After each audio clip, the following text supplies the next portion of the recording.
Hola, buenas tardes, licenciado. Mi nombre es Andrea Bexabel Velázquez Lord. Hoy le voy a presentar sobre la actividad número 4, presentación PowerPoint, entorno educativo. ¿Qué es un contexto educativo? Un contexto educativo se refiere al entorno o ambiente en el que tiene lugar el proceso de aprendizaje. Incluye diversos elementos que pueden influir en la educación, como el sistema educativo, las instituciones educativas, los recursos disponibles, los métodos de enseñanza, los docentes, los estudiantes, sus familias, entre otros. ¿Quién fue el hombre que realizó la primera categorización de la educación? La categorización de la educación es un proceso complejo que ha evolucionado a lo largo de la historia y no se puede atribuir a un solo individuo. Sin embargo, si nos referimos a una clasificación formal de los niveles educativos, se puede mencionar a Horace Mann como una figura influyente. Fue destacado educador y reformador estadounidense del siglo XIX, conocido como el padre de la educación pública en los Estados Unidos. ¿Cuántos tipos de contextos educativos existen y cuáles son? Existen algunos tipos de contextos educativos como los que se mostrarán a continuación. Educación formal, educación no formal, educación informal, contextos educativos formales y los contextos educativos informales. ¿Qué diferencias encontramos en los diferentes contextos educativos? Es importante reconocer que existen variaciones incluso dentro de un país. Además, los contextos educativos están en constante evolución, influenciados en los cambios sociales, económicos y tecnológicos. ¿Cuál es su apreciación personal sobre la educación formal y no formal? Ambos tipos de educación tienen sus propias ventajas y desafíos.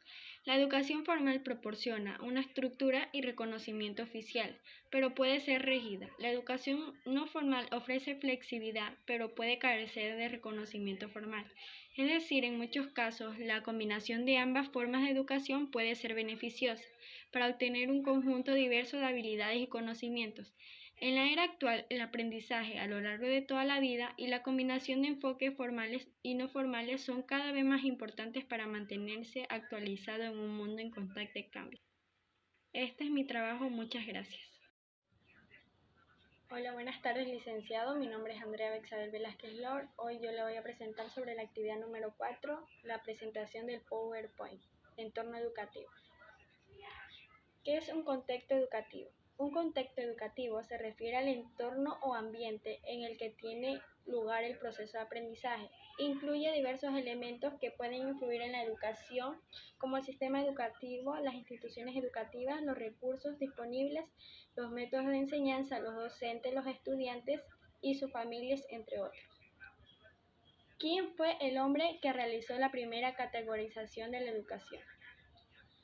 La categorización de la educación es un proceso complejo que ha evolucionado a lo largo de la historia y no se puede atribuir a un solo individuo, sino que referimos a la clasificación formal de los niveles educativos.